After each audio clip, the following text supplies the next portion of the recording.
Want to learn a little bit more about networking and how to network like a pro? Stay tuned.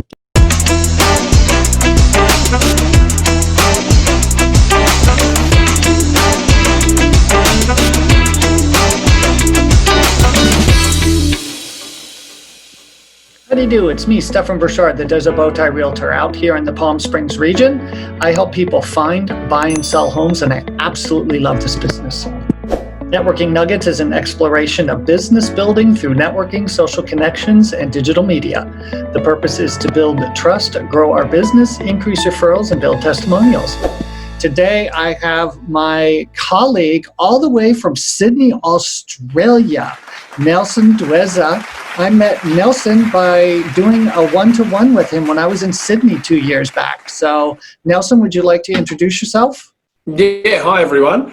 Nelson Dueza is my name, and I met Stephen a couple of years ago, and we've kept in touch. But I'm the sales director at Colliers International, and I sell real estate all over Sydney. But our office is in the CBD. Actually, my desk overlooks, if you know, the Opera House and the Harbour Bridge. We've got a very well-located office on the 30th floor of Grosvenor Square in Sydney at what's called The Rocks. So it's a beautiful office, and it's really centrally located. So basically, we sell property all over in the CBD, but then from that central location, I run a team of 5 sales agents that can sell all over, let's say within a 10-kilometre radius of the CBD. So it covers the north, south, east and west. Now, when you say CBD, you mean? Central Business District of Sydney. I knew and that. And basically then we can, but because we're so centrally located, then we can go out to the suburbs. You know, we can, like 10 kilometres, if you go north, you're heading towards North Sydney and Milson's Point. If you go south, you're probably heading towards, I'm not sure, Canterbury. If you go east from there, you're heading towards Bondi Beach. Wow. I guess they're the more familiar areas. Wow, 10 kilometres covers a lot of area. It does, but it doesn't, as you know, like yourself. As long as on a Saturday when you're doing your showings, you can get there, within a half an hour break, then you can cover it. Yep. It's all about logistically whether you could get from one place to the other. Saturdays are our biggest showing days. So providing on a Saturday you can get there, we normally run, half hour to 45-minute open homes. And then you give yourself a half hour break to get to the next property. And ideally you'd like to show anywhere between 5 and 6 properties on a Saturday. Wow. So we'll get into that later in the conversation. We'll talk a little bit about the differences with real estate and business, Australia versus the U.S. So a lot of our audience is in the U.S. So when we're talking about networking, we talk about venues. So pre-pandemic, so let's just take our head and go back in time to before COVID hit in March. And besides BNI, can you think of any other venues or places where you network? Well, you would network, there's other sort of groups like Rotary and other networking groups, but there's a lot of soft networking groups which are more on social events. Mm-hmm. Another networking group for us, because my office is Colliers International, and we have a lot of internal networking functions and also networking functions with other bigger corporations where you would meet for annual dinners, fortnightly council meetings, CBD council meetings that would talk about infrastructure and what's happening with the city. Now, none of those things have been happening because of COVID. Yep. And you'd meet with high-level architects, a lot of high-level conversations with people, like I said, architects, people in council, and also people in real estate advertising providers. In Australia, the 2 main internet providers are Domain and realestate.com. So they're your two big portals where you advertise on. And so they would run they wouldn't call them networking events. It's more like a dinner or a lunch. And obviously a lot of people would go to those where you could network. Wonderful. So you have a lot of... But they've all gone online now. Yes, everything's online now. But my point is, wow, you have a lot of places where you get to network and do stuff. So that's incredible. When you go to one of these events that you are talking about here, do you have any materials or do you make any preparations for yourself? Do you have to do anything to get yourself ready to go? Well, apart from BNI, as you know, BNI is a hard networking where you go there specifically for that reason. These are more soft networking events where it's a lunch, it's not a structured, you're not there to network. So yes, you would bring along your business cards and you would make sure that your elevator pitch is ready to go. So in case you do come across someone who needs your services. Yeah, and make sure your tie's knotted nice and the bow tie's level, so. Exactly. The only other thing that you would do is, if you had the possibility to find out who else was in the room, so therefore you would just, try and, get in touch with that person, so that, because that's someone that, you could speak to. They may have a project or something that you want to discuss that you could get an introduction in. Excellent. You actually brought up a good topic. I call that strategic networking. So if you're able to find out who's there ahead of time, you can customize what it is that you want to talk to them about. Or like you said, if you have a project that you want to talk to them about, you actually talk to them. You know they're going to be there, so you seek them out. Whereas if you don't seek them out or look at the attendee list ahead of time, it's like, oh, look, Joe's here. I need to talk to him about a project. Whereas before, you would have known, you would have had in your head what you specifically wanted to talk about. So, or even worse, Stephen, you see Joe there and he's talking to your competitor. And your competitor's done the homework that you should have done, Yeah, exactly. So, oops. Yeah.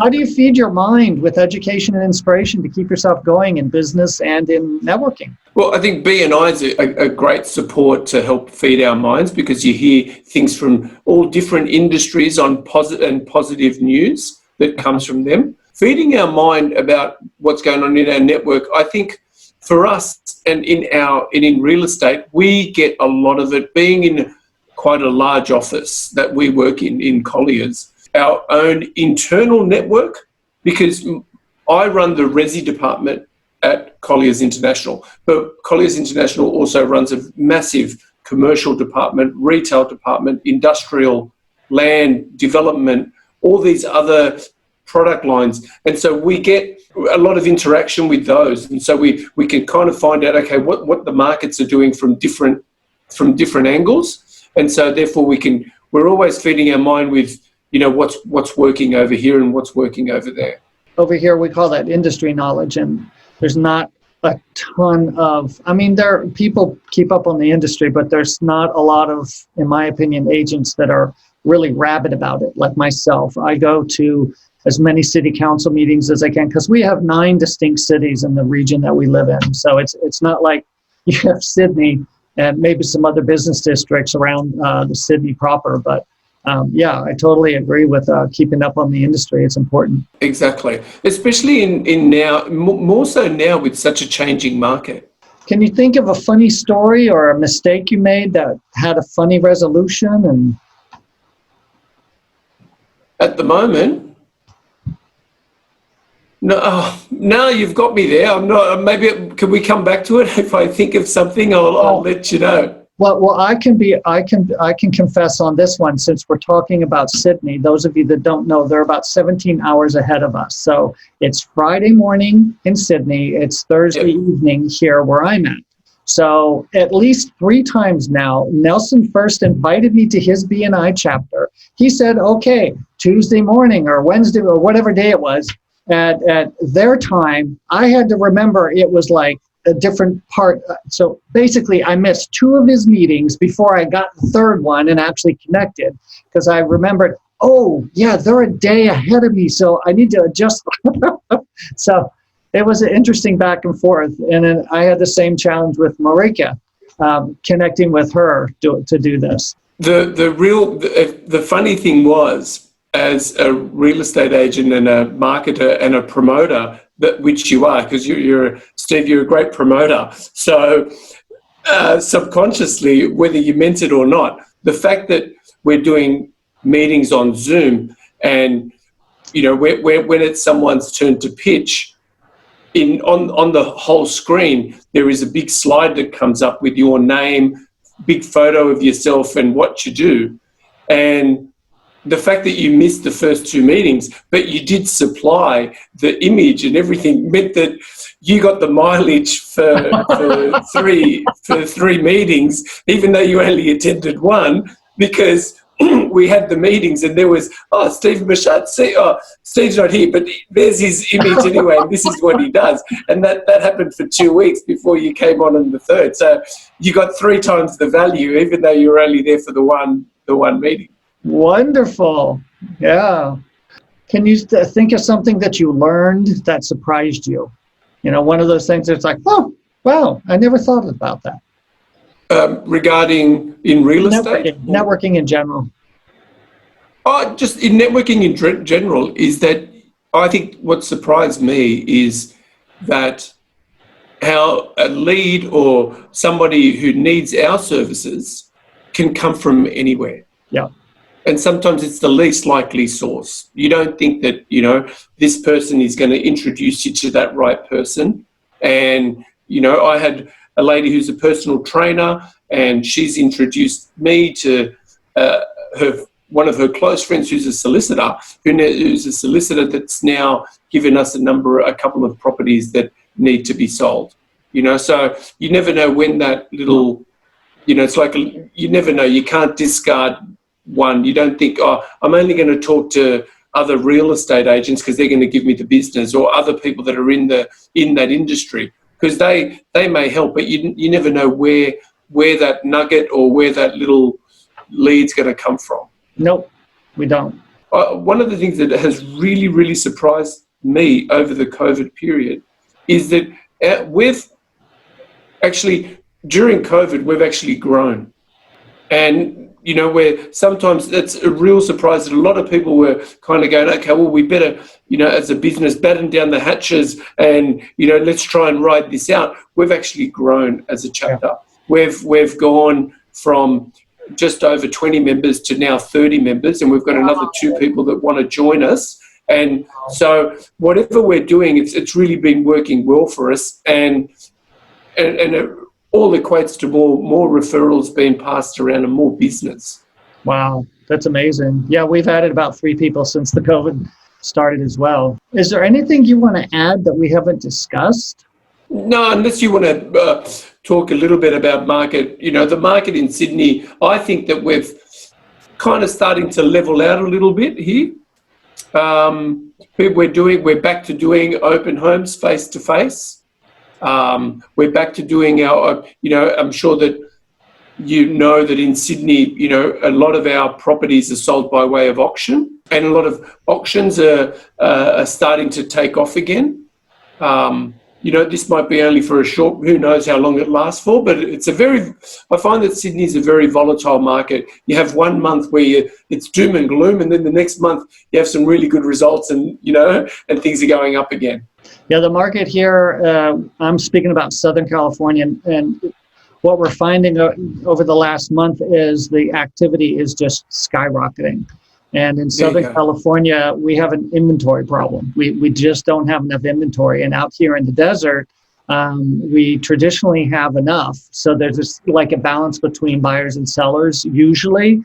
But we're finding that inventory shrink more and more and more over the last 2 years. And now with COVID, it's even worse. We've got the lowest inventory levels we've ever seen in the desert. So we're getting multiple offers in cities where you don't get multiple offers in this particular city. So things are just taking off. And luckily, that's all the heavy producers. But, I like what this has shifted in our industry, because there's a lot more virtual tours. There's a lot more 3D tours going on. Agents are having to think outside the box, and I'll FaceTime, take a client on a tour, I'll just take my phone with me and show them the property that way. So people are thinking outside the box, and it's working because we're seeing the numbers just go up really fast. That's great. Yeah, we've seen that too. And the fact that we're doing a lot more videos, a lot more virtual tours, and you're screening your buyers a lot more. Yeah.